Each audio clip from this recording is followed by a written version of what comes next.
Bengali story স্টেশনের গল্পের আসরে আরও একবার আপনাদের সকলকে স্বাগত জানাই।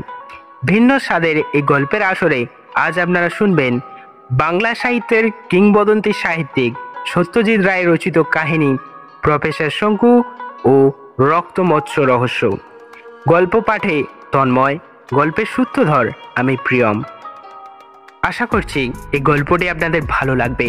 ভালো লাগলে সাবস্ক্রাইব করতে ভুলবেন না বেঙ্গলি স্টোরি স্টেশন চ্যানেলটিকে।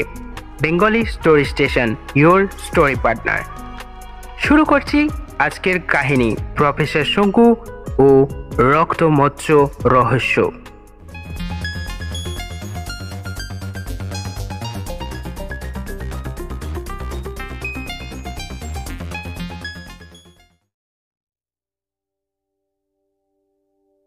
তেরোই জানুয়ারি।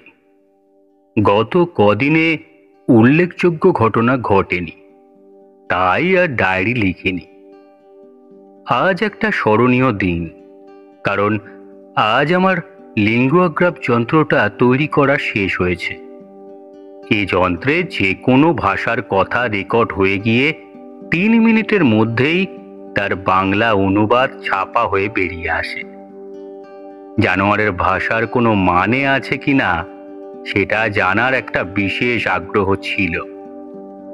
আজ আমার বেড়াল নিউটনের 3 রকম ম্যাও রেকর্ড করে তার 3 রকম মানে পেলাম। একটাতে বলছে দুধ চাই, একটায় মাছ চাই, আর একটাতে ইঁদুর চাই। বেড়ালটা কি তাহলে খিদে না পেলে ডাকে না? আরো 2 রকম ম্যাও রেকর্ড না করে সেটা বোঝবার কোনো উপায় নেই। হ্যাঁ, মাছ বলতে মনে পড়ল, আজ খবরের কাগজে একটা খবর বেরিয়েছে। সেটার সত্যি মিথ্যে জানি না, কিন্তু সেটা যদি বানানো হয় তাহলে যে বানিয়েছে তার কল্পনা শক্তির প্রশংসা করতে হয়। খবরটা এখানে তুলে দিচ্ছি। গোপালপুর, 10ই জানুয়ারি।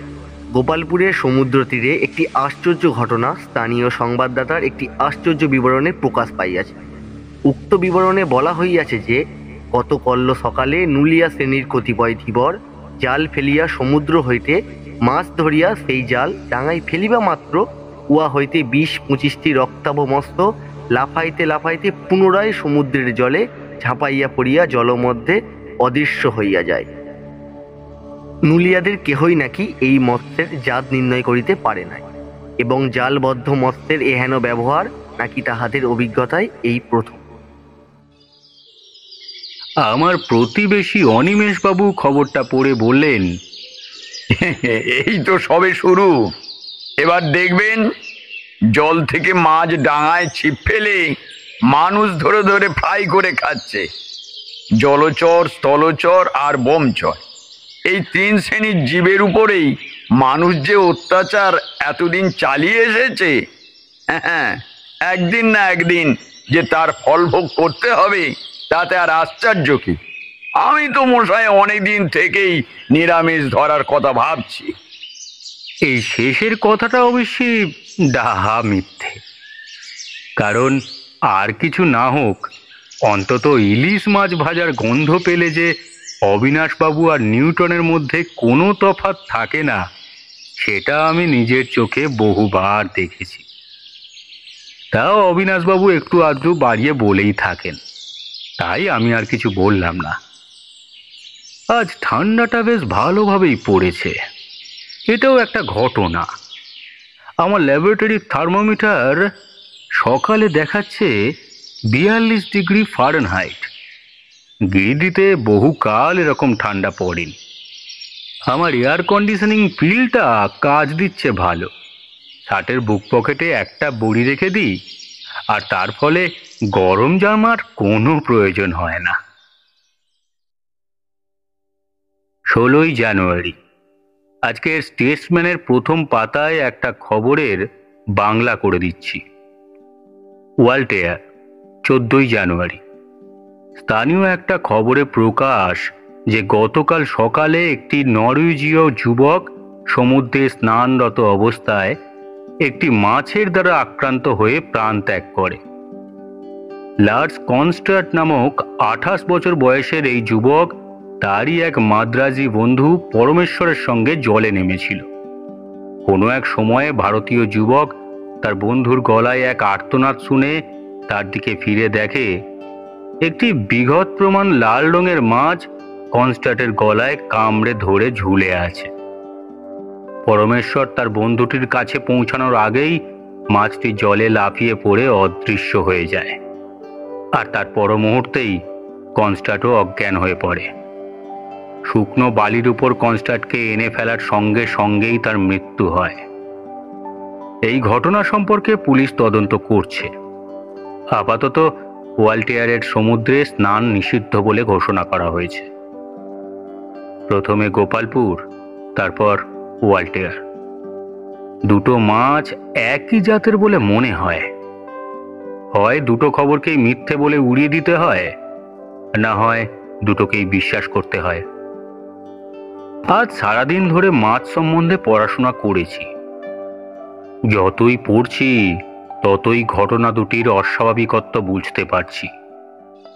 সকালে খবরটা পড়ে বৈঠকখানায় বসে বসে ভাবছি, এই সুযোগে গোপালপুরটা একবার ঘুরে এলে মন্দ হতো না। এমন সময় অবিনাশবাবু লাফাতে লাফাতে হাঁপাতে হাঁপাতে এসে উত্তেজিতভাবে তার হাতের কাগজটা আমার নাকের সামনে নাড়াতে নাড়াতে বললেন, পড়েছেন মশাই, পড়েছেন? কিরকম বলেছিলাম? অলরেডি শুরু হয়ে গিয়েছে মানুষের বিরুদ্ধে অভিযান। আমি বললাম, তাহলে বলবো অভিযানটা আমার বিরুদ্ধে নয়, আপনার বিরুদ্ধে। কারণ আমি পারতে মাছ মাংস খাই না, আর আপনার দুবেলা 5 টুকরো করে মাছ না হলে চলে না। অবিনাশবাবু ধপ করে সোফায় বসে পড়ে কাগজটা পাশে ফেলে দিয়ে বললেন, যা বলেছেন মশাই, মাছ ছাড়া মানুষে কি করে বাঁচে জানি না। আমি এ কথায় কোনো মন্তব্য না করে বললাম, সমুদ্র দেখেছেন? অবিনাশবাবু তার কমফর্টারটা আরো ভালো করে গলায় জড়িয়ে নিয়ে বললেন, দূর, সমুদ্র না হাতি, পুরীটা পর্যন্ত যাব যাব করে আর যাওয়া হলো না। আসলে কি জানেন, সমুদ্রের মাছটা আবার আমার ঠিক রোচে না, আর ওসব জায়গায় শুনেছি খালি ওই খেতে হয়। আমার গোপালপুর যাবার প্ল্যান শুনে ভদ্রলোক একটুক্ষণ চুপ করে থেকে বললেন, ঝুলে পড়বো নাকি আপনার সঙ্গে? 60-এর উপর বয়স হলো, সমুদ্র দেখলুম না, মরুভূমি দেখলুম না, খন্ডালি পাহাড় ছাড়া পাহাড় দেখলুম না। শেষটা মরবার সময় আফসোস করতে হবে নাকি? আমি নিজে গোপালপুর যাওয়া মোটামুটি স্থির করে ফেলেছি। এই অদ্ভুত মাছের সন্ধান না পেলেও নিরিবিলিতে আমার লেখার কাজকর্মগুলো খানিকটা এগিয়ে যাবে, আর চেঞ্জও হবে ভালোই। 21শে জানুয়ারি। দুদিন হলো গোপালপুর এসে পৌঁছেছি। শেষ পর্যন্ত অবিনাশবাবু আমার সঙ্গ নিলেন। তবে আমি হোটেলে, আর উনি একজন স্থানীয় বাঙালির বাড়িতে পেইং গেস্ট হয়ে আছেন। পিঠ পিঠে লোক বলেই এই ব্যবস্থা। বললেন, ওসব বিলিতি হোটেলে কখন যে কি বলে, কিসের মাংস খাইয়ে দেয়, তার চেয়ে পয়সা দিয়ে ইঁদুর বাড়িতে থাকাই ভালো। আমার চাকর প্রহ্লাদকে দেখে এসেছি, তবে নিউটনকে সঙ্গে এনেছি।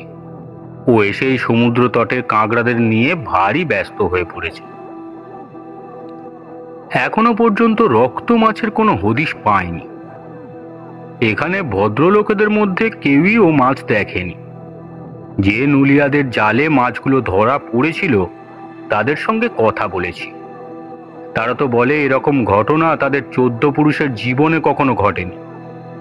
জালটা টানার সময় সেটা জলে থাকতেই তারা মাছের আশ্চর্য লাল রং দেখে বুঝেছিল এটা কোনো নতুন জাতের মাছ ধরা পড়েছে। ডাঙায় তুলে জালটা খোলার সঙ্গে সঙ্গেই নাকি অন্য সব মাছের ভিড়ের মধ্যে লাল মাছগুলো সব একসঙ্গে লাফিয়ে উঠে লাফাতে লাফাতে সমুদ্রের জলে গিয়ে পড়ে। লাফটা নাকি অনেকটা ব্যাঙের মতো, আর সেটা লেজের উপর ভর করে একেবারে সোজা হয়ে দাঁড়িয়ে। এটাও অনেক নুলিয়া লক্ষ্য করেছিল যে মাছের লেজটা নাকি দুভাগ হয়ে দুটো পায়ের মতো হয়ে গেছে। অন্তত একজনও ক্যামেরাওয়ালা লোক যদি ওই ঘটনার সময় কাছাকাছি থাকতো। আমি নিজে ক্যামেরা এনেছি, আর আরো কিছু কাজে লাগাবার মতো যন্ত্রপাতি এনেছি। সেসব ব্যবহার করার সুযোগ আসবে কিনা জানি না। আমার মেয়াদ হলো 7 দিন, যা হবার এরই মধ্যেই হতে হবে। কাল হোটেলে এক জাপানি ভদ্রলোক এসেছেন। ড্রয়িং রুমে আলাপ হলো। নাম হামাকুরা। ভাঙা ভাঙা ইংরেজি বলেন, বেশ কষ্ট করে তার মানে বুঝতে হয়। ভাগ্যিস আমার লিঙ্গুয়াগ্রাফটা সঙ্গে এনেছিলাম। এতে দুটো কাজ হয়েছে। ভদ্রলোকের সঙ্গে স্বচ্ছন্দে কথা বলা সম্ভব হচ্ছে, আর উনিও আমার বৈজ্ঞানিক প্রতিভা সম্পর্কে বেশ ভালোভাবে জেনে ফেলেছেন। উনি নিজে যে কি কাজ করেন সেটা এখনো ঠিক বুঝতে পারিনি। আমি এ বিষয়ে প্রশ্ন করলে উনি ঘুরিয়ে পাল্টা প্রশ্ন করেন। এত লুকাবার কি আছে জানি না। কাল বিকেলবেলা উনিও আমারই মতো সমুদ্রের ধারে পায়চারি করতে বেরিয়েছিলেন। প্রায়ই দেখছিলাম উনি হাঁটা থামিয়ে এক দৃষ্টে সমুদ্রের দিকে চেয়ে আছেন। জাপানে শুনেছি মুক্তার ব্যবসা আছে, আর জাপানি মুক্তার খ্যাতি আছে। উনি কি সেই ধান্দাতেই এলেন নাকি? 23শে জানুয়ারি। পরশু রাত থেকেই নানা রকম ঘটনা ঘটতে শুরু করেছে।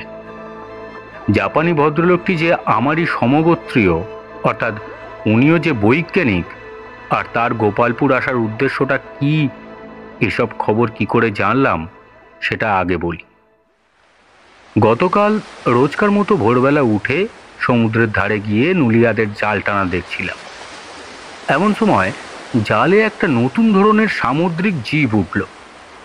বইয়ে ছবি দেখলেও এর নামটা আমার ঠিক মনে ছিল না।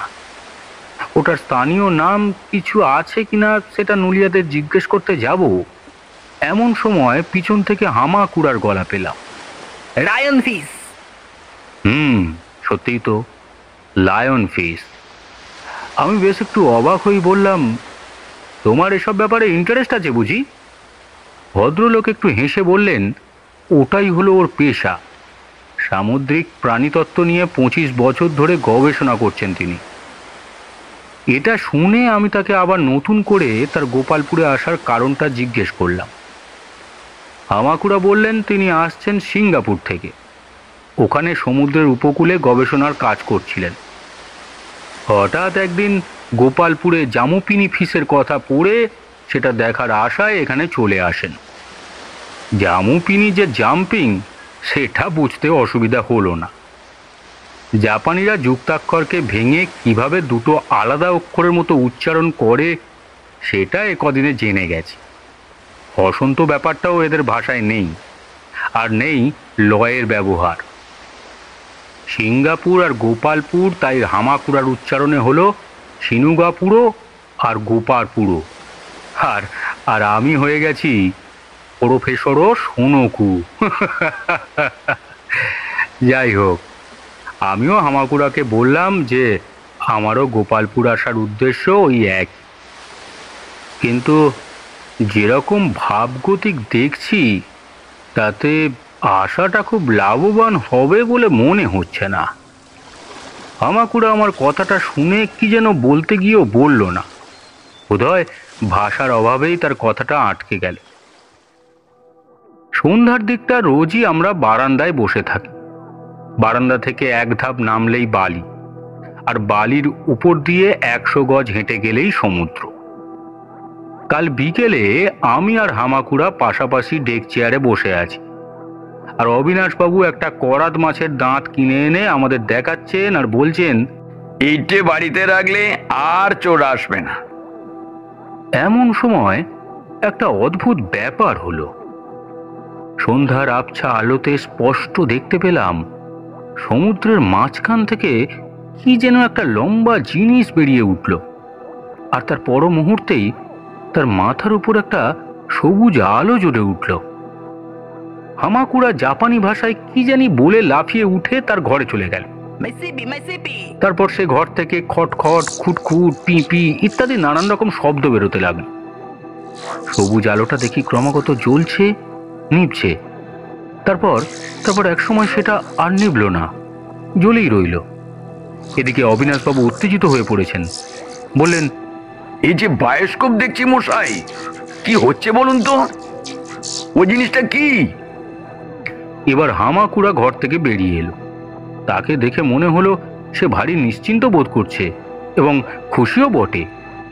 সবুজ আলোটার দিকে আঙুল দেখিয়ে সে বলল, মাইসি টু গো ডাউন আনুদাওয়াতা।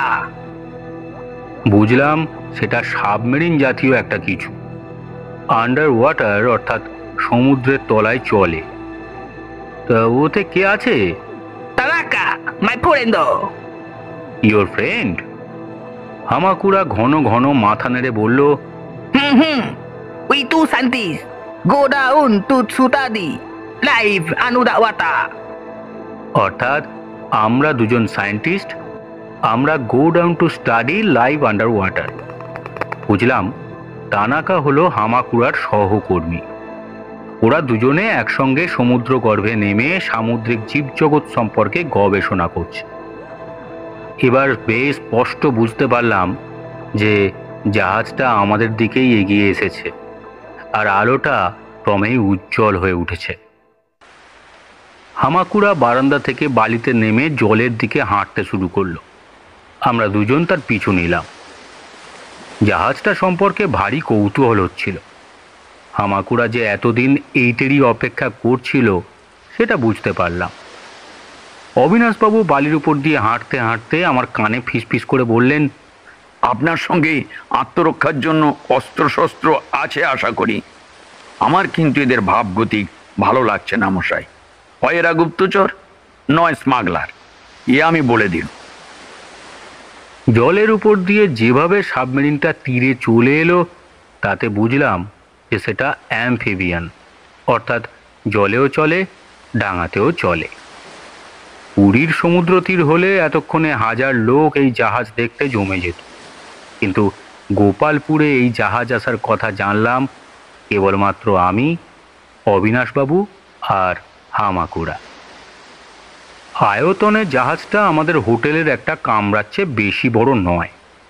আকৃতিতে মাছের সঙ্গে একটা সাদৃশ্য আছে, যদিও মুখটা চ্যাপ্টা। তলায় 3টে চাকা, দুপাশে 2টো ডানা, আর লেজের দিকে একটা হাল লক্ষ্য করলাম। কাঁধের উপর যে ডান্ডাটা রয়েছে সেটা জলের ভিতর পেরিস্কোপের কাজ করে। এই ডান্ডাটারই মাথার কাছে সবুজ আলোটা রয়েছে। জল পেরিয়ে তীরে পৌঁছতেই জাহাজটা থামল, আর তার দুপাশ থেকে 2টো কাঁটার মতো জিনিস পেরিয়ে বালির ভেতর বেশ খানিকটা ঢুকে জাহাজটাকে শক্ত করে ডাঙার সঙ্গে আটকে দিল। বুঝলাম ঢেউ এলেও সেটা আর স্থানচ্যুত হবে না।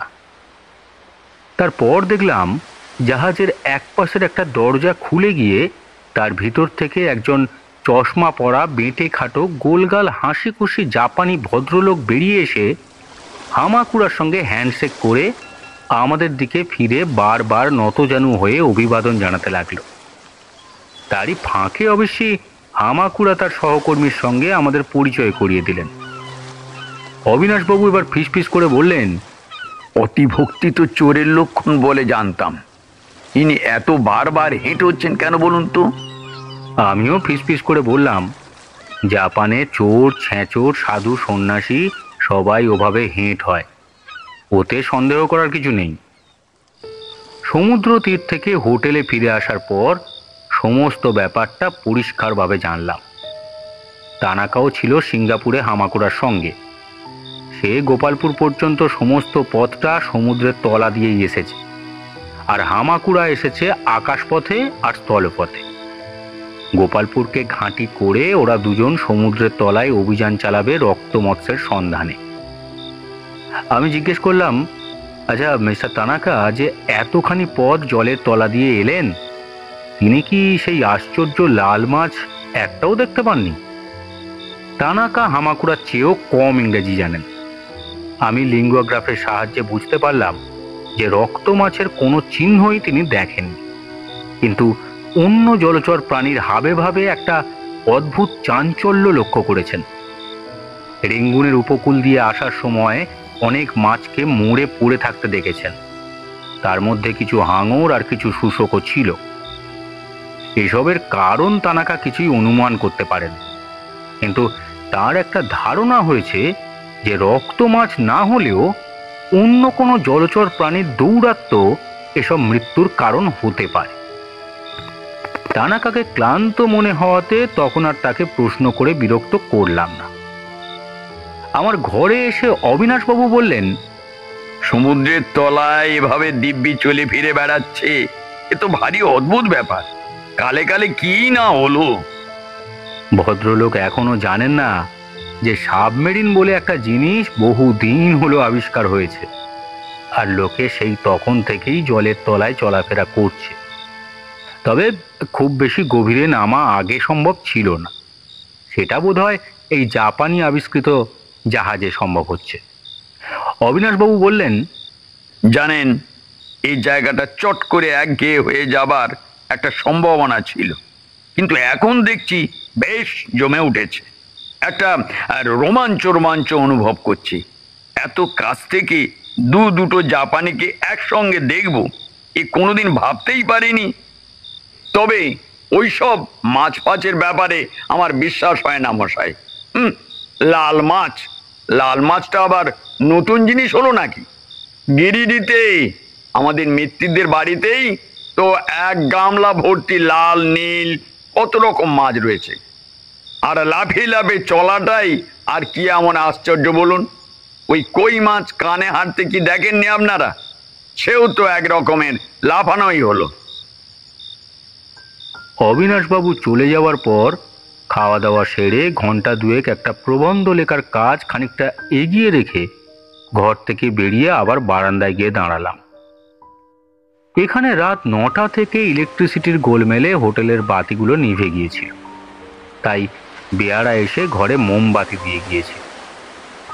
বাইরে এসে দেখি সব থমথমে অন্ধকার। বারান্দার অন্য প্রান্তে হামাকুড়া টানাকার পাশাপাশি ঘর, সে দুটো অন্ধকার। বোধহয় দুজনেই ঘুমিয়ে পড়েছে। বহু দূরে কোথা থেকে জানি ঢোলের শব্দ আসছে, বোধহয় নুলিয়াদের কোনো পরব টরব আছে। এছাড়া শব্দের মধ্যে কেবল সমুদ্রের ঢেউয়ের দীর্ঘশ্বাস। আমি বারান্দা থেকে বালিতে নামলাম, এখনো চাঁদ ওঠেনি। একটা মৃদু শব্দ পেয়ে পিছন ফিরে দেখি নিউটন ঘর থেকে বেরিয়ে বারান্দায় এসে দাঁড়িয়েছে। তার দৃষ্টি সমুদ্রের দিকে, তার পিঠের লোমগুলো খাড়া হয়ে উঠেছে, আর লেজটা ফুলে উঁচিয়ে উঠেছে। আমারও চোখ সমুদ্রের দিকে গেল। সমুদ্রের ঢেউয়ে ফসফরাস থাকার দরুন সেটা অন্ধকারেও বেশ পরিষ্কার দেখা যায়, কিন্তু এই ফসফরাসের নীলচে আলো ছাড়াও আর একটা আলো এখন চোখে পড়ল। সেটা জ্বলন্ত কয়লার মতো লাল, আর এই লাল আভা চলে গেছে তীরের লাইন ধরে এপাশ থেকে ওপাশ যত দূর চোখ যায়। এই আভাস তীর নয়, তার মধ্যে যেন একটা চাঞ্চল্য আছে, চলাফেরা আছে, এগিয়ে আসা পিছিয়ে যাওয়া আছে। নিউটন ওই লালের দিকে চেয়ে গড় গড় করতে আরম্ভ করলো। আমি ওকে চট করে কোলে তুলে নিয়ে ঘরে রেখে আমার সুপার টর্চ লাগানো বাইনোকুলারটা নিয়ে ঘরের দরজা বন্ধ করে দিয়ে আবার বারান্দায় এলাম। টর্চটা জেলে লালের দিকে তাক করে বাইনোকুলারে চোখ লাগাতেই একটা চোখ ধাঁধানো অবাক করা দৃশ্য দেখতে পেলাম। কাতারে কাতারে সোজা হয়ে দাঁড়ানো মাছের মতো দেখতে কোনো প্রাণী, তাদের প্রত্যেকটির গা থেকে লাল আলো বিচ্ছুরিত হচ্ছে, আর তারা যেন কৌতূহলী দৃষ্টিতে ডাঙার দিকে চেয়ে আছে। কিন্তু এই দৃশ্য মিনিট খানেকের বেশি দেখার সৌভাগ্য হলো না। আমার আলোর জন্যই বা অন্য কোনো কারণে ঠিক বুঝতে পারলাম না, সমস্ত মাছ হঠাৎ একসঙ্গে সমুদ্রের জলে ফিরে গেল, আর সেই সঙ্গে এই বিস্তীর্ণ অগ্নিরেখা অদৃশ্য হয়ে বাকি রইল শুধু ঢেউয়ের ফেনায় ফসফরাসের স্নিগ্ধ আভা। আমি আরো কিছুক্ষণ অবাক হয়ে সমুদ্রের দিকে চেয়ে থেকে তারপর আস্তে আস্তে চিন্তিতভাবে আমার ঘরে ফিরে এলাম। এ কি অদ্ভুত অজানা রহস্যময় প্রাণীর আবির্ভাব হলো! এতদিন এরা কোথায় ছিল? এরই একটার ছোবলে ওয়াল্টেয়ারে একজন মানুষের মৃত্যু হয়েছে। এরা কি তাহলে মানুষের শত্রু? সমুদ্রের তলায় যে মরা মাছ তানাকা দেখেছে, তাদের মৃত্যুর জন্য কি এরাই দায়ী? রাত হয়েছিল অনেক। ঘরে এসে বিছানায় শুয়ে পড়লাম। ভালো ঘুম হলো না। তার একটা কারণ নিউটনের ঘন ঘন গড়গড়ানি। আজ সকালে কাল রাত্রের ঘটনাটা আমার জাপানি বন্ধুদের কাছে বললাম। তানাকা অবশ্য শুনে বলল, তাহলে বোধহয় আমাদের খুব বেশি ঘুরতে হবে না, ওরা নিশ্চয়ই কাছাকাছির মধ্যে আছে। আমি একটু ইতস্তত করে শেষ পর্যন্ত আমার মনের কথাটা বলেই ফেললাম। আচ্ছা, তোমাদের ওই জাহাজে কি দুজনের বেশি লোক যেতে পারে না? হামাকুড়া বলল, আমরা 6 জন পর্যন্ত ওই জাহাজে নেমেছি। তবে বেশি দিন একটানা ঘুরতে হলে 4 জনের বেশি লোক একসঙ্গে না নেওয়াই ভালো। তোমাদের আপত্তি না থাকলে আমি আর আমার বেড়াল তোমাদের সঙ্গে আসতে চাই। আমাদের খোরাকির ব্যবস্থা আমি নিজেই করব, সে বিষয়ে তোমাদের ভাবতে হবে না। হামাকুড়া শুধু রাজি হলো না, খুশিও হলো। তানাকা আবার রসিক লোক, সে বলল, তোমার ওই যন্ত্রটার সঙ্গে থাকলে হয়তো মাছের ওই ভাষাগুলো বুঝে ফেলা যেতে পারে। ঠিক হলো যে পরদিন অর্থাৎ আগামীকাল সকালে আমরা রওনা হব। ওদের সঙ্গে খাবার দাবার আছে 7 দিনের মতো। সেই সময়টুকু আমরা একটানা সমুদ্র গর্ভে ঘুরতে পারবো। ভাগ্যিস গোপালপুরে এসেছিলাম, আর ভাগ্যিস হামাকুড়াও ঠিক এখানেই এসেছিল।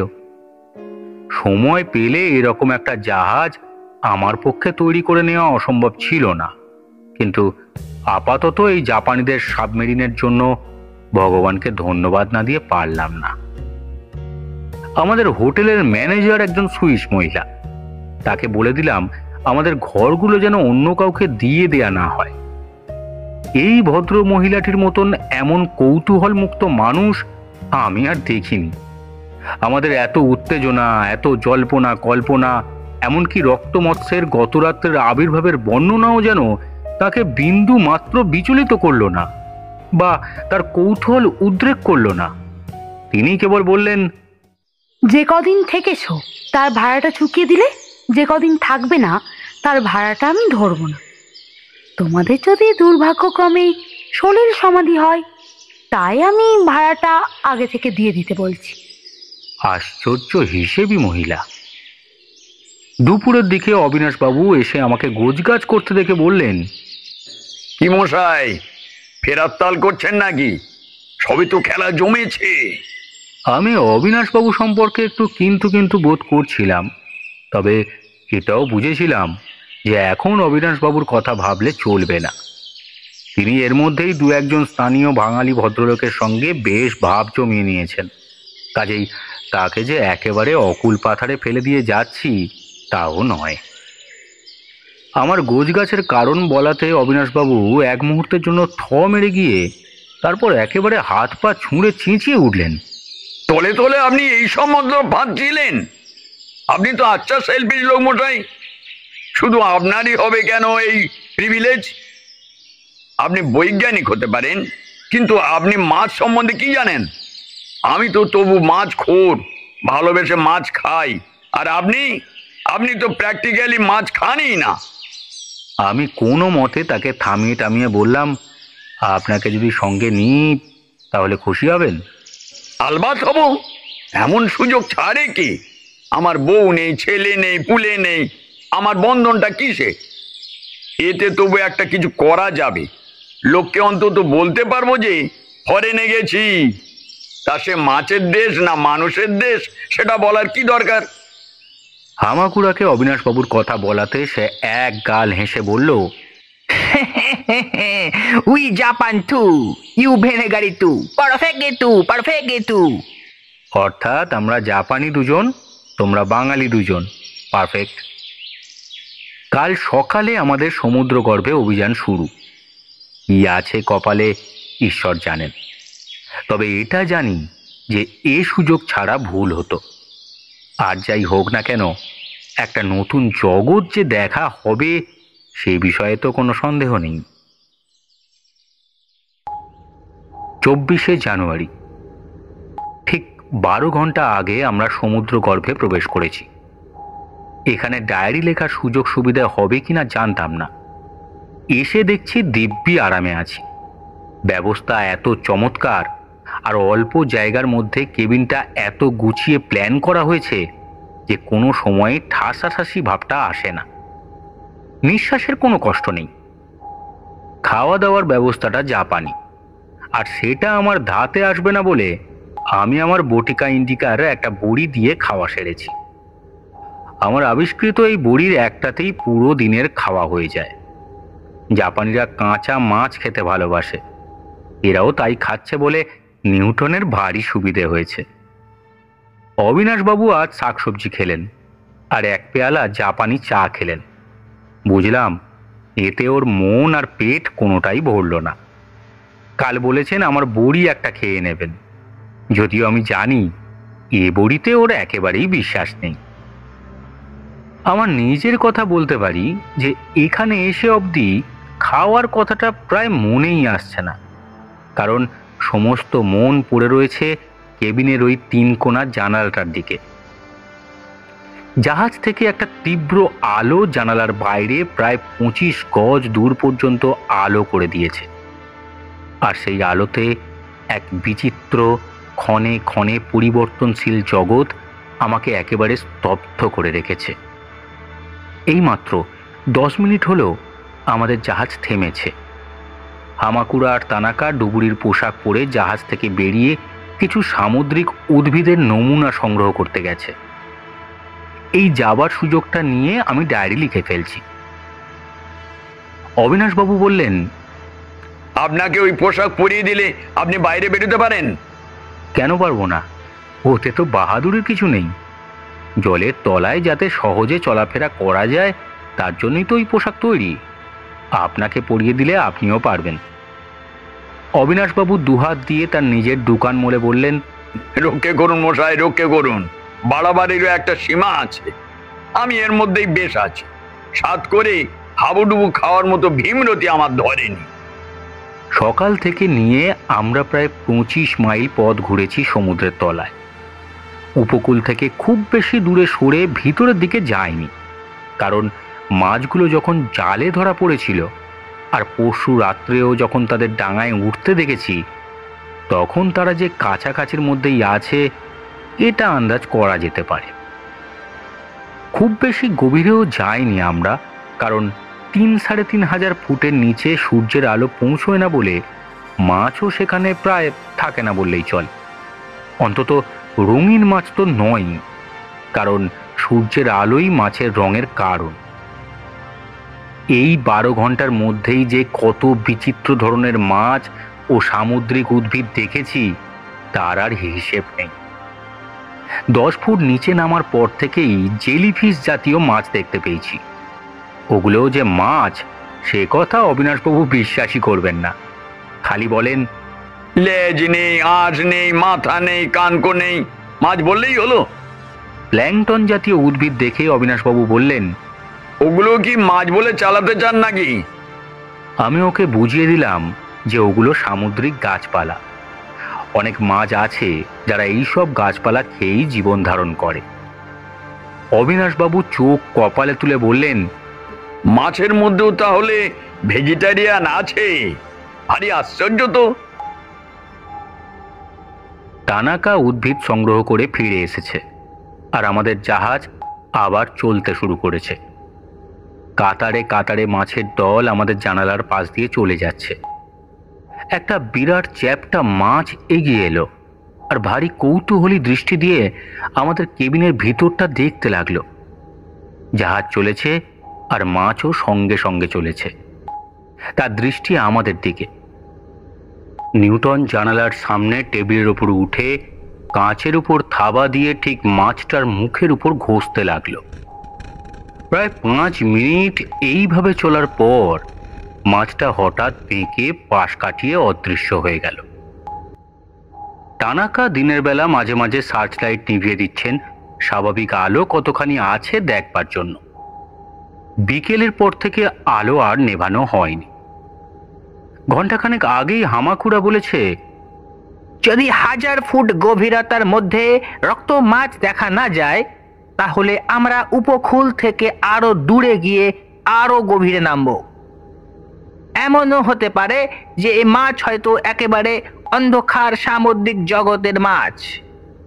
আমি তাকে বললাম, কিন্তু এরা যে সূর্যের আলোতে বেরোতে পারে সেটা তো প্রমাণ পাওয়া গেছে। হামাকুড়া গম্ভীরভাবে বলল, জানি, আর সেখানেই তো এর জাত বুঝতে এত অসুবিধে হচ্ছে। সহজে এর সন্ধান পাওয়া যাবে বলে মনে হয় না। তানাকা তার ক্যামেরা দিয়ে ক্রমাগত সামুদ্রিক জীবের ছবি তুলে যাচ্ছে। কিছুক্ষণ আগে দুটো হাঙর একেবারে জানালার কাছে এসে পড়েছিল। তাদের হাঁয়ের মধ্যে দিয়ে ধারালো দাঁতের পাটি দেখে সত্যিই ভয় করে। অবিনাশ বাবুকে বললাম, ওই যে হাঙরের পিঠে 3 কোনা ডানার মতো জিনিসটা দেখছেন, ওটাও মানুষের খাদ্য। ইচ্ছে করলে চীনের রেস্টুরেন্টে গিয়ে শার্কস ফিন স্যুপ খেয়ে দেখতে পারেন আপনি। অবিনাশ বাবু বললেন, সে তো বুঝলুম, সেরকম তো ষাঁড়ের লেজের স্যুপও হয় বলে শুনেছি। কিন্তু ভেবে দেখুন, যে প্রথম এইসব জিনিস খেয়ে তাকে খাদ্য বলে সার্টিফিকেট দিল, তার কত বাহাদুরি। কচ্ছপ জিনিসটাকে দেখলে কি আর তাকে খাওয়া যায় বলে মনে হয়? আমাদের জানলার বাইরে দিয়ে তখন একজোড়া কচ্ছপ সাঁতার কেটে চলেছে। ওই ওই ওই ওই দেখুন, পা দেখুন, মাথা দেখুন, খোলস দেখুন, যাকে বলে একেবারে কিম্ভূত কিমাকা, অথচ কি সুস্বাদু। এখন বাজে রাত 8:30। অবিনাশবাবু এর মধ্যেই বার 2 হাই তুলেছেন। তানাকা একটা থার্মোমিটারে জলের তাপ দেখছে। হামাকুড়া খাতা খুলে কি যেন লিখছে। রক্তমৎস্যের কোনো সন্ধান আজকের মধ্যে পাওয়া যাবে বলে মনে হয় না। 25শে জানুয়ারি, সকাল 8টা। কাল রাত্রের একটা চাঞ্চল্যকর ঘটনা এইবার লিখে রাখি। হামাকুড়া আর তানাকা পালা করে জাহাজটা চালায়, কারণ একজনের পক্ষে ব্যাপারটা ক্লান্তিকর হয়ে পড়ে। আমি যে সময়ের কথা বলছি তখন ঘড়িতে বেজেছে রাত 11:30। 700 ফুট গভীরে সমুদ্রের জমির 4 হাত উপর দিয়ে চলেছে আমাদের জাহাজ। হামাকুড়ার হাতে কন্ট্রোল। তানাকা চোখ বুজে তার বাঙ্কে শুয়ে বিশ্রাম নিচ্ছে। অবিনাশবাবু ঘুমিয়ে পড়েছেন, আর তার নাক এত জোরে ডাকছে যে একবার মনে হচ্ছে তাকে সঙ্গে না নিলেই বোধহয় ভালো ছিল। আমার দৃষ্টি জানালার বাইরে। একটা ইলেকট্রিক ইল মাছ কিছুক্ষণ হলো আমাদের সঙ্গ নিয়েছে। এমন সময় সার্চ লাইটের আলোতে দেখলাম সমুদ্রের মাটিতে কি যেন একটা জিনিস চকচক করে উঠল। হামাকুড়ার দিকে চেয়ে দেখি সেও চকচকে জিনিসটার দিকে দেখছে। তারপর দেখলাম সে স্টিয়ারিং ঘুরিয়ে জাহাজটাকে সেই দিকে নিয়ে যাচ্ছে। এবার জানালার দিকে এগিয়ে যেতেই বুঝলাম সেটা একটা 1.5 চারেক লম্বা কারুকার্য করা পিতলের কামান। সেটা যে এককালে কোনো জাহাজে ছিল, আর সেই জাহাজের সঙ্গে যে সেটা জলের তলায় ডুবেছে সেটাও আন্দাজ করতে অসুবিধে হলো না। তাহলে কি সেই জাহাজের ভগ্নাবশেষও কাছাকাছির মধ্যেই কোথাও রয়েছে? মনে মনে বেশ একটা চাপা উত্তেজনা অনুভব করলাম। কামানের চেহারা দেখে সেটা যে অন্তত 300-400 বছরের পুরনো সেটা বোঝা যায়। মোগল জাহাজ, না ওলন্দাজ জাহাজ, না হলে ব্রিটিশ জাহাজ। হামাকুড়া আবার জাহাজের স্টিয়ারিং ঘোরালো। সার্চলাইটের আলো সঙ্গে সঙ্গে ঘুরে গেল, আর ঘুরতেই কোনো এক অতিকায় সামুদ্রিক জীবের কঙ্কালের মতো চোখে পড়ল জাহাজটা। এখান দিয়ে একটা মাস্তুল, ওখানে হালের অংশ, পাঁজরের মতো কিছু খেয়ে যাওয়া ইস্পাতের কাঠামো, এখানে ওখানে মাটিতে ছড়ানো নানান আকারের ধাতুর জিনিসপত্র, প্রাচীন জাহাজডুবির প্রমাণ সর্বত্র ছড়ানো। দুর্ঘটনার কারণ ঝড় না যুদ্ধ তা জানি না, বা জানার কোনো উপায়ও নেই। এর মধ্যে তানাকাও বিছানা ছেড়ে উঠে এসে জানালার সামনে দাঁড়িয়ে রুদ্ধশ্বাসে বাইরের দৃশ্য দেখছে। আমি অবিনাশবাবুকে ঘুম থেকে তুললাম। দৃশ্য দেখে তার চোখ একেবারে ছানা বড়া হয়ে গেল। হামাকুড়া জাহাজটাকে নোঙর ফেলে মাটিতে দাঁড় করালো। অবিনাশবাবু বললেন, এই যে আরব্যোপন্যাসের কোনো দৃশ্য দেখছি মশাই, একবার নিজেকে মনে হচ্ছে সিন্দবাদ, একবার মনে হচ্ছে আলী বাবা। আলী বাবার নাম উচ্চারণের সঙ্গে সঙ্গে আমার একটা কথা মনে হল, জাহাজের সঙ্গে কি কিছু ধনরত্ন ও সমুদ্রের তলায় তলিয়ে যায়নি? বাণিজ্য পথ হলে স্বর্ণ মুদ্রা তাতে থাকবেই, আর সে তো জাহাজের সঙ্গে সঙ্গে ডুববে, আর সে জিনিস তো নোনা ধরে নষ্ট হয়ে যাবার নয়। জাপানিদের হাবে ভাবেও একটা গভীর উত্তেজনা লক্ষ্য করলাম। দুজনে কিছুক্ষণ কি জানি কথাবার্তা বলল, তারপর আমার দিকে ফিরে হামাকুড়া বলল, we go out, you come. কথা শুনে বুঝলাম আমি যা সন্দেহ করেছি ওরাও তাই করছে। সত্যিই কোনো ধনরত্ন আছে কিনা সেটা একবার ঘুরে দেখতে চায় ওরা। অবিনাশবাবু এতক্ষণ আমাদের মধ্যে কি কথাবার্তা হচ্ছিল সেটা ঠিক বুঝতে পারেননি। হঠাৎ সেটা আঁচ করে চোখের পলকে তিনি একেবারে নতুন মানুষ হয়ে গেলেন। রত্ন, মোহর, সোনা, রূপো, এসব কি বলছেন মশাই? এও কি সম্ভব? একদিন পড়ে আছে জলের তলায়, একটুও নষ্ট হয়নি। ইচ্ছে করলে আমরা নিতে পারি, নিলে আমাদের হয়ে যাবে। ও বলেন কি মশাই, বলেন কি? আমি অবিনাশবাবুকে খানিকটা শান্ত করে বললাম, অত উত্তেজিত হবেন না, এ ব্যাপারে গ্যারান্টি কিছু নেই, এটা আমাদের অনুমান মাত্র। আছে কি না আছে সেটা এরা দুজনে গিয়ে দেখবেন। শুধু এরা দুজন কেন, আমরা যাব না? আমি তো অবাক, কি বলছেন অবিনাশবাবু? আপনি যেতে পারবেন ওই জলের মধ্যে, হাঙরের মধ্যে, ডুবুরির পোশাক পরে? আলবাত পারবো। অবিনাশবাবু চিৎকার করে লাফিয়ে উঠলেন। ধনরত্নের লোভ তার মতো সাধারণ ভীতু মানুষের মনে এতটা সাহস আনতে পারে এই ধারণা আমার ছিল না। কি আর করি, নিউটনকে ফেলে যাওয়া আমার পক্ষে সম্ভব নয়। তাছাড়া সত্যি বলতে কি, ধনরত্ন আছে কিনা সঠিক জানা তো নেই, আর ও বিষয়ে আমার তেমন কোনো লোভও নেই। হামাকুড়াকে বললাম, আমার বন্ধু যাবে তোমাদের সঙ্গে, আমি কেবিনেই থাকব। 10 মিনিটের মধ্যে ডুবুরির পোশাক পরে তিনজন কেবিন থেকে বেরিয়ে গেল। কয়েক সেকেন্ডের মধ্যেই জানলা দিয়ে তাদের ভগ্ন স্তূপের দিকে অগ্রসর হতে দেখলাম। তিনজনেরই আপাত মস্তক ঢাকা, একই পোশাক হওয়াতে তাদের আলাদা করে চেনা মুশকিল। তবে তাদের মধ্যে যিনি হাত পা একটু বেশি ছুঁড়ছেন তিনি যে অবিনাশবাবু সেটা সহজেই আন্দাজ করা যায়। আরো মিনিট 5 পরে দেখলাম তিনজনেই মাটিতে নেমে অগ্নস্তূপের মধ্যে মাটির দিকে দৃষ্টি রেখে এদিক ওদিক ঘুরে বেড়াচ্ছে। অবিনাশবাবুকে যেন একবার নিচু হয়ে মাটিতে হাতড়াতেও দেখলাম। তারপর যে ব্যাপারটা হলো তার জন্য আমি মোটেই প্রস্তুত ছিলাম না। হঠাৎ অনুভব করলাম যে জলের মধ্যে একটা প্রচন্ড বিস্ফোরণ জাতীয় কিছু হওয়ার দরুন আমাদের জাহাজটা সাংঘাতিকভাবে দুলে উঠল, আর সেই সঙ্গে 3 ডুবুরির দেহ ছিটকে গিয়ে জলের মধ্যে ওলট পালট খেতে খেতে আমাদের জাহাজের দিকে চলে এলো। চারিদিকে মাছের ঝাঁকের মধ্যে একটা চাঞ্চল্য আর দিশেহারা ভাব দেখেও বুঝলাম যে অত্যন্ত অস্বাভাবিক কিছু একটা ঘটেছে।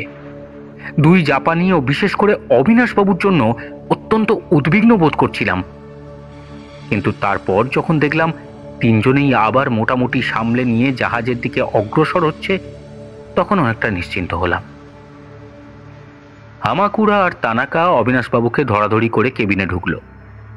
তারপর তারা পোশাক ছাড়লে পর অবিনাশবাবুর ফ্যাকাশে মুখ দেখেই তার শরীর ও মনের অবস্থাটা বেশ বুঝতে পারলাম। ভদ্রলোক বিছানায় বসে পড়ে হাঁপাতে হাঁপাতে বললেন, কোষ্ঠীতে ছিল বটে যে 61তে একটা ফাঁড়া আছে, কিন্তু সেটা যে এমন ফাঁড়া তা জানতুম না। আমার কাছে আমারই তৈরি স্নায়ুকে সতেজ রাখার একটা ওষুধ ছিল, সেটা খেয়ে 5 মিনিটের মধ্যেই অবিনাশবাবু অনেকটা সুস্থ বোধ করলেন। আর তারপর জাহাজও আবার চলতে আরম্ভ করল। বলা বাহুল্য এই অল্প সময়ের মধ্যে ধনরত্নের সন্ধান কেউই পায়নি। তবে সেটা নিয়ে এখন আর কারোর বিশেষ আক্ষেপ বা চিন্তা নেই। সকলেই ভাবছে ওই আশ্চর্য বিস্ফোরণের কথা। আমি বললাম, আচ্ছা, কোনো তিমি জাতীয় মাছ কাছাকাছি চললে কি এমন আলোড়ন সম্ভব? তানাকা হেসে বলল, তিমি যদি পাগলা হয়ে গিয়ে জলের মধ্যে ডিগবাজিও খায়, তাহলেও তার ঠিক আশেপাশের জলে ছাড়া এমন আলোড়ন কোথাও হতে পারে না। এটা যে কোনো বিস্ফোরণ থেকেই হয়েছে তাতে কোনো সন্দেহ নেই। অবিনাশবাবু বললেন, ভূমিকম্পের মতো জলকম্পও হয় নাকি মশাই? আমার তো যেন সেরকমই মনে হলো। আসলে কাছাকাছির মধ্যে হলে কারণটা হয়তো বোঝা যেত। বিস্ফোরণটা হয়েছে বেশ দূরেই, অথচ তা সত্ত্বেও কি সাংঘাতিক দাপট! কাছে হলে অত্যন্ত মজবুতভাবে তৈরি বলে জাহাজটা যদি বা রক্ষা পেত, মানুষ তিনজনের যে কি দশা হতে পারত সেটা ভাবতেও ভয় করে। জাহাজ ছাড়বার আধ ঘন্টার মধ্যেই সমুদ্রের জলে বিস্ফোরণের নানা রকম চিহ্ন দেখতে শুরু করলাম। অসংখ্য ছোট মরা মাছ ছাড়াও 7টা মরা হাঙর আমাদের আলোয় দেখতে পেলাম। একটা অক্টোপাসকে যন্ত্রণায় ছটফট করতে করতে চোখের সামনে মরতে দেখলাম। এছাড়া জলের উপর দিক থেকে দেখি অজস্র জেলিফিশ, স্টারফিশ, ইল ও অন্যান্য মাছের মৃতদেহ ধীরে ধীরে নিচে নেমে আসছে। আমাদের আলোর গণ্ডির মধ্যে পৌঁছলেই তাদের দেখা যাচ্ছে। আমি হামাকুড়াকে বললাম, বোধহয় জলের তাপ বেড়েছে, অথবা জলের সঙ্গে এমন একটা কিছু মিশেছে যা মাছ আর উদ্ভিদের পক্ষে মারাত্মক। তানাকা তার যন্ত্র দিয়ে জলের তাপ মেপে বলল, 47 ডিগ্রি সেন্টিগ্রেড, অর্থাৎ যাতে এসব প্রাণী বাঁচে তার চেয়ে প্রায় দ্বিগুণ। কি আশ্চর্য! এমন হলো কি করে? একমাত্র কারণ বোধহয় এই যে জলের তলায় একটা আগ্নেয়গিরি ছিল, যেটার মুখ এতদিন বন্ধ ছিল, আর সেটা ইরাপ্ট করেছে, আর তার ফলেই এত কাণ্ড। এছাড়া তো আর কোনো কারণ খুঁজে পাচ্ছি না। 26শে জানুয়ারি, রাত 12টা।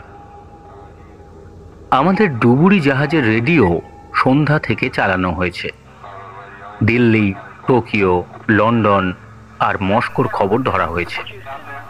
ফিলিপিনের ম্যানিলা উপকূলে, আফ্রিকার কেপটাউনের সমুদ্র তীরে, ভারতবর্ষের কোচিন সমুদ্র তটে, রিও ডি জেনিরোর সমুদ্র তটে আর ক্যালিফোর্নিয়ার বিখ্যাত ম্যালিবু বিচে রক্ত মৎস্য দেখা গেছে। সবশুদ্ধ 130 জন লোক এই রাক্ষসে মাছের ছোবলে মারা গেছে বলে প্রকাশ।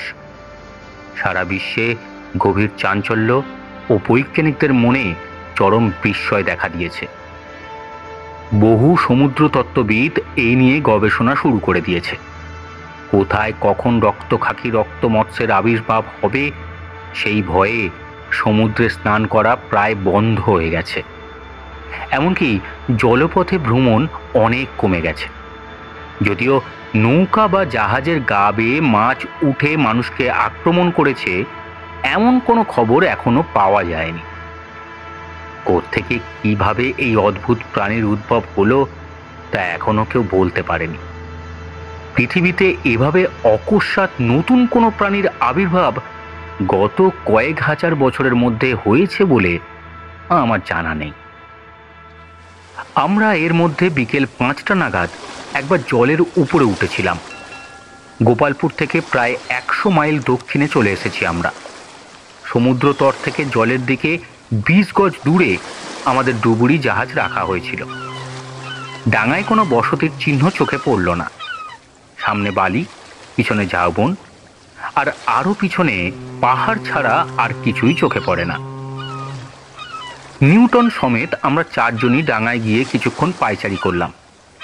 বিস্ফোরণ নিয়ে আমরা সকলেই ভাবছি, এমনকি অবিনাশবাবুও তার মতামত দিতে কসুর করছেন না।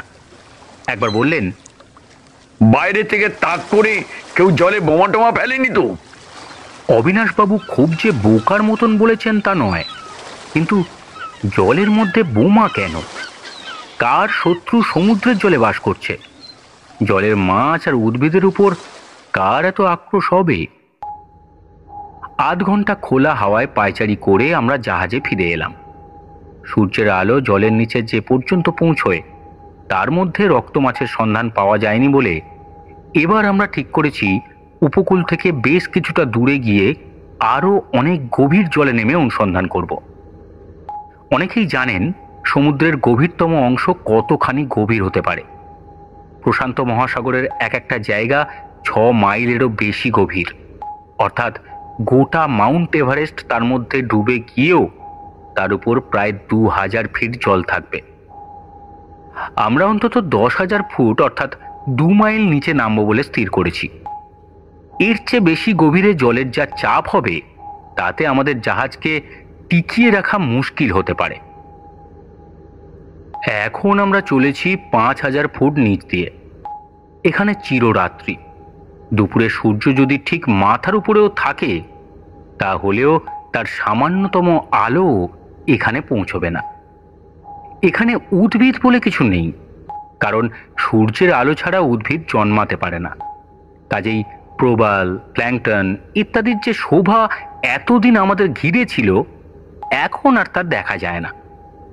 এখানে আমাদের ঘিরে আছে স্তরের পর স্তর জলমগ্ন পাথরের পাহাড়। এই সব পাহাড়ের পাশ দিয়ে আমরা চলেছি।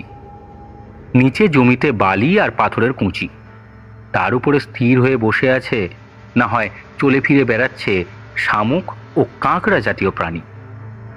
পাহাড়ের গায়ে গায়ে ক্ল্যাম জাতীয় শামুক আটকে রয়েছে ঘুঁটের মতো।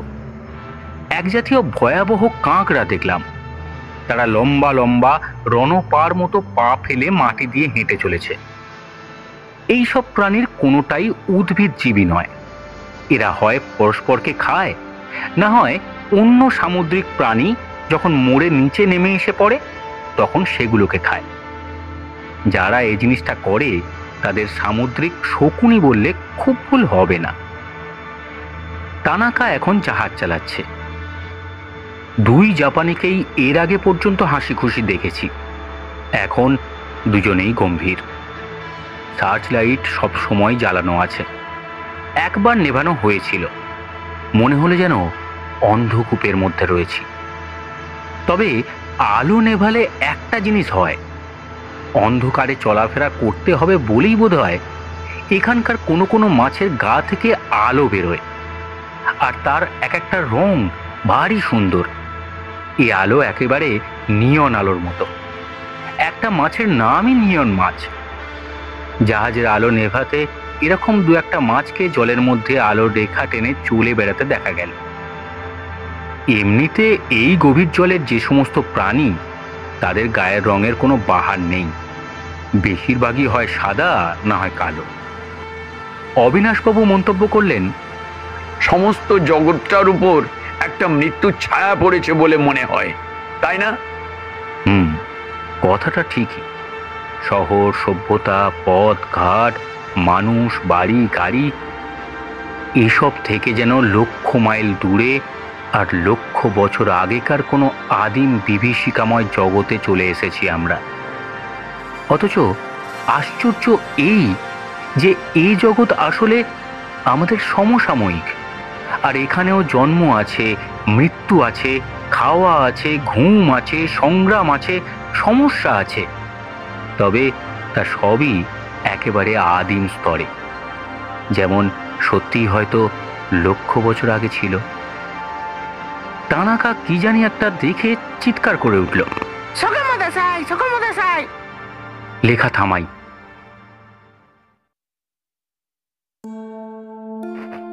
29শে জানুয়ারি ভোর 4:30। 11,000 ফুট থেকে আমরা আবার উপরে উঠতে আরম্ভ করেছি। আমাদের অভিযান শেষ হয়েছে। আমরা সকলেই এখনো একটা মুহ্যমান অবস্থায় রয়েছি। এটা কাটতে এবং মনের বিস্ময়টা যেতে বোধহয় বেশ কিছুটা সময় লাগবে। আমার নার্ভাইটা বড়ি খুব কাজ দিয়েছে। আমি যে এখন বসে লিখতে পারছি সে ওই বড়ির গুণেই। এর আগের দিনের লেখার শেষ লাইনে বলেছিলাম তানাকা জানালা দিয়ে কি জানি একটা দেখে চিৎকার করে উঠেছিল। আমরা সবাই সে চিৎকার শুনে জানালার উপর প্রায় হুমড়ি খেয়ে পড়লাম। তানাকা জাপানি ভাষায় কি জানি একটা বলাতে হামাকুড়া জাহাজের সার্চ লাইটটা নিভিয়ে দিল, আর নেভাতেই একটা আশ্চর্য দৃশ্য আমাদের চোখে পড়ল। আগেই বলেছি আমাদের চারদিক ঘিরে রয়েছে সমুদ্র গর্ভের সব পাহাড়। এই রকম দুটো পাহাড়ের ফাঁক দিয়ে বেশ কিছুটা দূরে দেখতে পেলাম একটা অগ্নিকুণ্ডের মতো আলো। সে আলো আগুনের লেলিহান শিখার মতোই অস্থির, আর তার রংটা হলো আমার দেখা লাল মাছের রঙের মতোই উজ্জ্বল। তানাকা জাহাজের স্টিয়ারিংটা ঘোরাতেই বুঝতে পারলাম সেই অগ্নিকুণ্ডের দিকেই চালিত হচ্ছি। সার্চ লাইট আর জ্বালার দরকার নেই, ওই আলোই আমাদের পথ দেখাবে। তাছাড়া আমাদের অস্তিত্বটা যত কম জাহির করা যায় ততই বোধহয় ভালো। অবিনাশবাবু আমার হাতের আস্তিনটা ধরে চাপা গলায় বললেন, মিল্টনের প্যারাডাইজ লস্ট মনে আছে? তাতে যে নরকের বর্ণনা আছে, এই যে কতকটা সেই রকম মশাই। আমি আমার বাইনোকুলারটা বার করে হামাকুড়ার দিকে এগিয়ে দিয়ে বললাম, দেখবে? ও মাথা নেড়ে বলল, ইউরুক। বাইনোকুলারে চোখ লাগাতেই অগ্নিকুণ্ড কাছে এসে পড়ল। দেখলাম সেটা আগুন নয়, সেটা মাছের মেলা। হাজার হাজার রক্ত মাছ সেখানে চক্রাকারে ঘুরছে, পাক খাচ্ছে, উপরে উঠছে, নিচে নামছে। তাদের গায়ের রং লাল বললে ভুল হবে, আসলে তাদের গা থেকে একটা লাল আভা বিচ্ছুরিত হচ্ছে, যার ফলে তাদের দূর থেকে একটা অগ্নিকুণ্ড বলে মনে হচ্ছে। প্রথমে এই দৃশ্যের অনেকখানি পাহাড়ে ঢেকেছিল। জাহাজ যতই এগোতে লাগলো ততই বেশি করে দেখা যেতে লাগলো এই রক্ত মাংসের জগৎ। ঠিক 10 মিনিট চলার পর আমরা পাহাড়ের পাশ কাটিয়ে একেবারে খোলা জায়গায় এসে পড়লাম। মাছের ভিড় এখনো আমাদের থেকে অন্তত 20-25 গজ দূরে, কিন্তু আর এগোনোর প্রয়োজন নেই, কারণ আমাদের দৃষ্টিপথে আর কোনো বাধা নেই। তাছাড়া এটাও মনে হচ্ছিল যে এই বিচিত্র অলৌকিক দৃশ্য যেন একটু দূর থেকে দেখাই ভালো। মাছের সংখ্যা গুণে শেষ করার ক্ষমতা নেই, আর তার কোনো প্রয়োজনও নেই। এক মাছ আর এক মাছে কোনো তফাৎ নেই, সুতরাং তাদের যে কোনো একটার বর্ণনা দিলেই চলবে। মাছ বলতে আমরা সাধারণত যে জিনিসটা বুঝি এটা ঠিক সেরকম নয়। এর কাঁধের দুদিকে ডানার জায়গায় যে দুটো জিনিস আছে তার সঙ্গে মানুষের হাতের মিল আছে, আর এরা সেগুলো দিয়ে হাতের কাজই করছে। লেজটা 2 ভাগ হয়ে গেছে ঠিকই, কিন্তু ভাগ হয়ে সেটা ঠিক লেজ নেই, হয়ে গেছে দুটো পায়ের মতো। সবচেয়ে আশ্চর্য এই যে এদের চোখ মাছের মতো চেয়ে থাকে না, এ চোখে মানুষের মতো পাতা পড়ে। এদের চাঞ্চল্যের একটা কারণ আন্দাজ করা যায়, সেটা পরে বলছি। তার আগে বলা দরকার যে এরা পরস্পরের সঙ্গে যে ব্যবহার করছে তাতে একটা স্পষ্ট ধারণা হয় যে এরা কথা বলছে, অথবা অন্ততপক্ষে এদের মধ্যে একটা ভাবের আদান প্রদান চলছে। হাত নেড়ে মাথা নেড়ে এরা যে ব্যাপারটা চালিয়েছে সেটা কোনো রকম জলচর প্রাণী কখনো করে বলে আমার জানা নেই। তানাকা আর হামাকুড়াকে বলাতে তারাও আমার সঙ্গে এই ব্যাপারে একমত হল। এদের সমস্ত উত্তেজনা যে ব্যাপারটাকে ঘিরে হচ্ছে সেটা একটা আশ্চর্য লাল গোলাকার বস্তু। গোলকটা সাইজে আমাদের জাহাজের প্রায় অর্ধেক। সেটা যে কিসের তৈরি তা বোঝা ভারী মুশকিল, যদিও সেটা যে ধাতু সে বিষয়ে কোনো সন্দেহ নেই। গোলকটা সমুদ্রের মাটিতে 3টে স্বচ্ছ তেরচা খুঁটির উপর দাঁড়িয়ে রয়েছে। আর একটা জিনিস লক্ষ্য করার মতো, এই রক্ত মাছ ছাড়া আর কোনো রকম জ্যান্ত প্রাণীর চিহ্ন মাত্র নেই। যেটা রয়েছে সেটা হলো মাছের ভিড়ের কিছু দূরে পর্বত প্রমাণ একটা কঙ্কাল। বুঝতে অসুবিধা হলো না যে সেটা একটা তিমি মাছের। এই বিশাল মাছের এই দশা কি করে হলো, এই প্রশ্নের একটা উত্তরই মাথায় আসে। এই বৃহৎ প্রমাণ মাছের দলই এই তিমিকে ভক্ষণ করেছে। রক্ত মাছের পিছনে যে পাহাড়, তার চেহারাতেও এক একটা বিস্ময়কর বিশেষত্ব রয়েছে। অন্যান্য পাহাড়ের গায়ের মতো এর গা এবড়ো খেবড়ো নয়। তাকে নিপুণ কারিগরির সাহায্যে একই সঙ্গে সুন্দর ও বাসযোগ্য করে তোলা হয়েছে। তার গায়ে থাকে থাকে সারি সারি অসংখ্য সুড়ঙ্গ কাটা হয়েছে, যেগুলো পাহাড়ের ভিতর চলে গেছে। এই সুড়ঙ্গের ভিতরটা অন্ধকার নয়, এর প্রত্যেকটার ভিতরে আলোর ব্যবস্থা আছে। এই আলো লাল, অর্থাৎ এ রাজ্যের সবই লাল।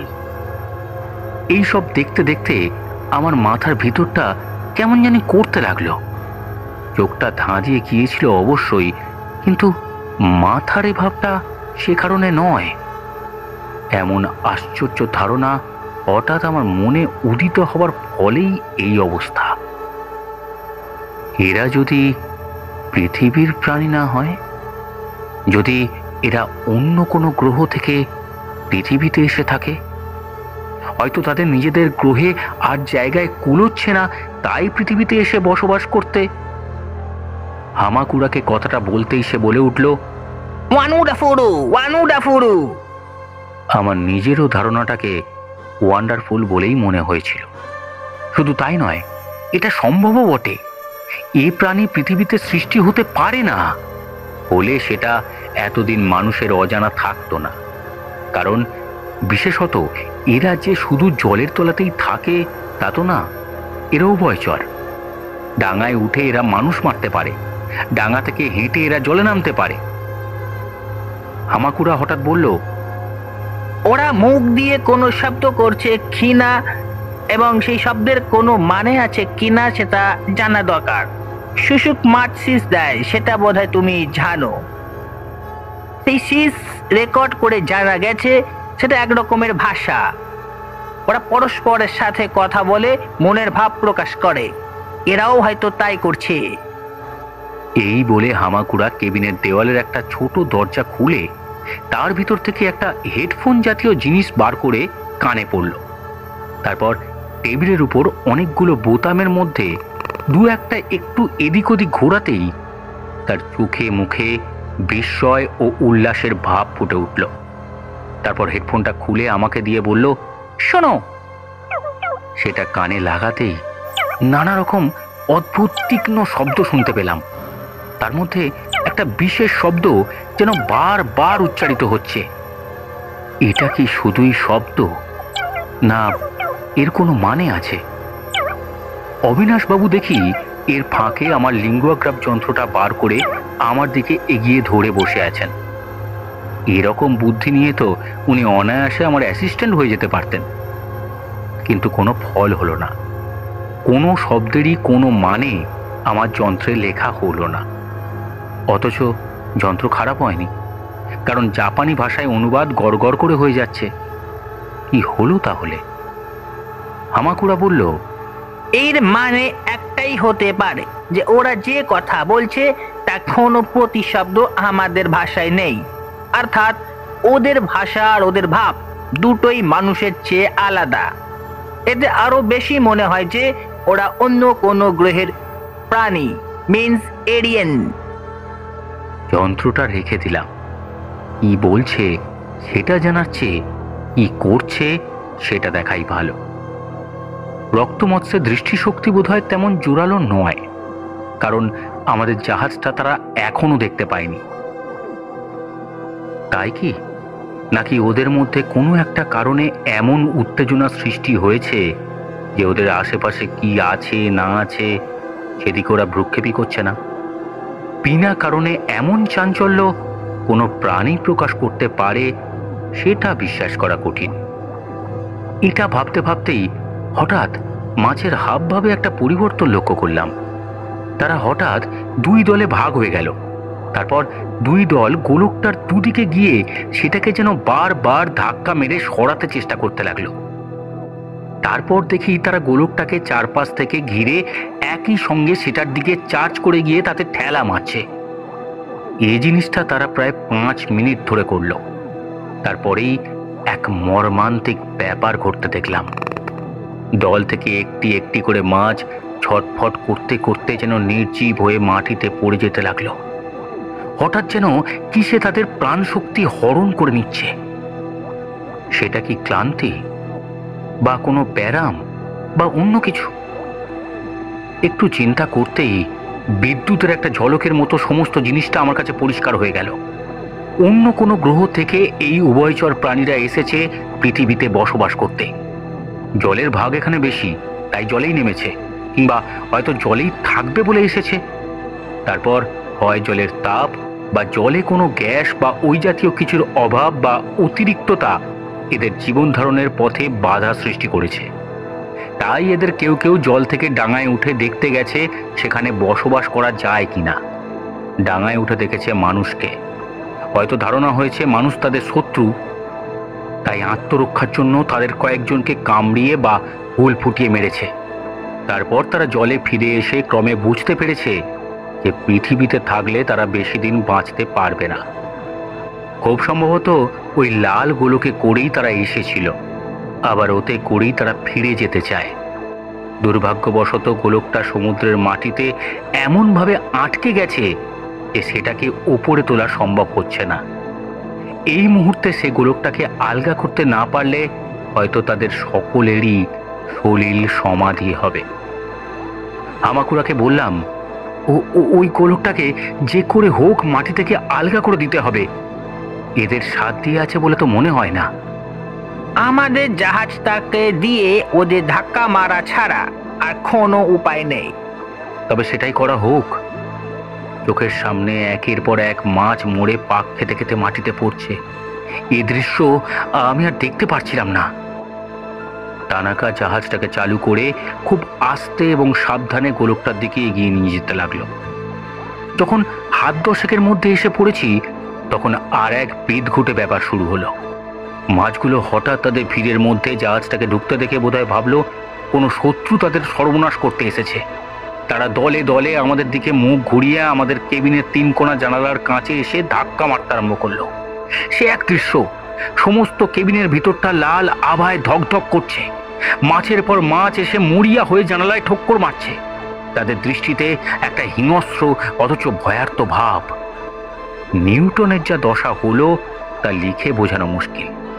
মুখ দিয়ে ক্রমাগত ফ্যাঁস ফ্যাঁস শব্দ, আর সামনের পায়ের 2 থাবা দিয়ে অনবরত কাঁচের উপর আঁচড়। অবিনাশ বাবুর দিকে চেয়ে দেখি উনি চোখ বুজে বিড়বিড় করে ইষ্ট নাম জপ করছেন। তার মুখ ফ্যাকাশে, আর তার উপর মাছের লাল আভা পড়ে এক অদ্ভুত গোলাপি ভাব। একটা মৃদু ধাক্কা অনুভব করে বুঝলাম আমাদের জাহাজ গোলকের গায়ে ঠেকেছে। তার কয়েক সেকেন্ড পর তানাকা জাহাজটাকে পিছিয়ে আনতে আরম্ভ করলো। খানিকটা পেছোতেই দেখলাম গোলকটা মাটি থেকে আলগা হয়ে ভাসমান অবস্থায় জলের মধ্যে দুলছে। এবার এক অভাবনীয় দৃশ্য। গোলকের তলার দিকে যে একটা দরজা ছিল সেটা আগে বুঝতে পারিনি।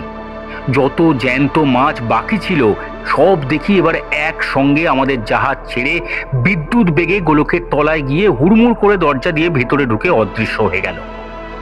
তারপর যেটা হলো তার জন্য আমাদের প্রস্তুত থাকা উচিত ছিল, কিন্তু আমরা ছিলাম না। একটা প্রচন্ড বিস্ফোরণের সঙ্গে সঙ্গে দেখলাম গোলকটা তীর বেগে ওপরের দিকে উঠছে। সেই বিস্ফোরণের ফলে জলের চাপ এসে আমাদের জাহাজে মারল ধাক্কা, আর সেই ধাক্কার চোটে জাহাজ ফুটবলের মতো ছিটকে গিয়ে লাগলো পিছনে পাহাড়ে। তারপর আমার আর কিছু মনে নেই। যখন জ্ঞান হলো তখন বুঝলাম নিউটন আমার কান চাটছে। কেবিনের মেঝে থেকে উঠে অনুভব করলাম কাঁধে একটা যন্ত্রণা। হামাকুড়া দেখি তানাকার মাথায় একটা ব্যান্ডেজ বাঁধছে।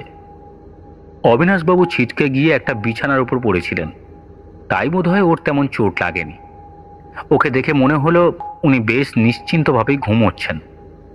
কাঁধে একটা মৃদু চাপ দিতেই ধর্মর করে উঠে বসে চোখ বড় বড় করে বললেন, এক্সরেতে কি বলছে? বুঝলাম উনি স্বপ্ন দেখছিলেন যে ওর হাড়গোড় সব ভেঙে গেছে। জাহাজ উপরের দিকে উঠছে। কারিগরির আশ্চর্য বাহাদুরি এই জাপানিদের। এত বড় একটা ধাক্কায় জাহাজটা কিছুমাত্র জখম হয়নি। বাইরে যদি বা কিছু হয়ে থাকে সেটা নিশ্চয়ই মারাত্মক নয়, আর ভেতরে শুধু একটা প্লাস্টিকের গেলাস উল্টে গিয়ে খানিকটা জল আমার বিছানায় পড়েছে, ব্যাস। হামাকুড়া বলল, প্রথমবার যে ধাক্কাটা খেয়েছিলাম সেটা বোধহয় অন্য আর একটা গোলকের বিস্ফোরণ। সে বিষয়ে কোনো সন্দেহ নেই। আমার মনে হয় এরা সবাই একই সঙ্গে যেখান থেকে এসেছিল সেখানে আবার ফিরে যাচ্ছে। কোন গ্রহ থেকে এরা এসেছিল সেটা কোনোদিন জানা যাবে কি? বোধহয় না। তবে এই ভিন্ন গ্রহবাসী রক্তমৎস্য যে বিজ্ঞানে কতদূর অগ্রসর হয়েছে সেটা ভাবতে অবাক লাগে। টানাকা এ মাছের অনেক ছবি তুলেছে। আমি যখন অজ্ঞান হয়ে পড়েছিলাম সে সময় জাহাজ ছাড়ার আগে হামাকুড়া বাইরে বেরিয়ে দুটো মরা মাছের নমুনা নিয়ে এসেছে। মোট কথা, আমাদের অভিযান মোটেই ব্যর্থ হয়নি। অবিনাশবাবুর দিকে চেয়ে দেখি তিনি অন্যমনস্কভাবে জানালার বাইরে তাকিয়ে গুনগুন করে গান গাইছেন।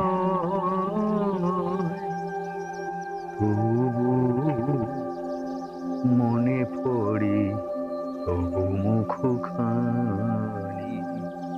সমুদ্রগর্ভে এই অভিযানটা আপনার কাছে বেশ উপভোগ্য হয়েছে বলে মনে হচ্ছে। মাছ জিনিসটা যেরকম উপাদেয়, মাছের জগৎটা যে উপভোগ্য হবে তাতে আর আশ্চর্য কি? আমার তো মনে হচ্ছে আমার জ্ঞানের ভান্ডার আরো অনেক ভরে উঠল। আপনি ভাবছেন জ্ঞান, আর আমি ভাবছি আমার পকেট। কিরকম? আমি অবাক হয়ে অবিনাশবাবুর দিকে চাইতেই ভদ্রলোক তার পাঞ্জাবির পকেটে হাত ঢুকিয়ে একটা চাপ বাঁধা ডেলা বার করে এনে আমার দিকে এগিয়ে দিলেন। সেটা হাতে নিয়ে ভালো করে আলোতে দেখেই আমার চোখ কপালে উঠল। সেই ডেলার মধ্যে রয়েছে অন্তত 10খানা আরবি ভাষায় ছাপ মারা মোগল আমলের সোনার মোহর। সমাপ্ত হলো সত্যজিৎ রায়ের অমর সৃষ্টি প্রফেসর শঙ্কু ও রক্তমৎস্য। প্রফেসর শঙ্কুর ভূমিকায় তন্ময়, অবিনাশবাবুর ভূমিকায় মনোহর মণ্ডল, হামাকুড়ার ভূমিকায় সৌভিক, হোটেল ম্যানেজারের ভূমিকায় দিশা, সংবাদ পাঠক শুভম ও টানাকা ও সূত্রধর আমি প্রিয়ম। আগামী শুক্রবার আরও একটি রোমাঞ্চকর গল্প নিয়ে হাজির হবে বেঙ্গলি স্টোরি স্টেশন। ততদিন ভালো থাকবেন, সুস্থ থাকবেন আর আমাদের পাশে থাকবেন। ধন্যবাদ।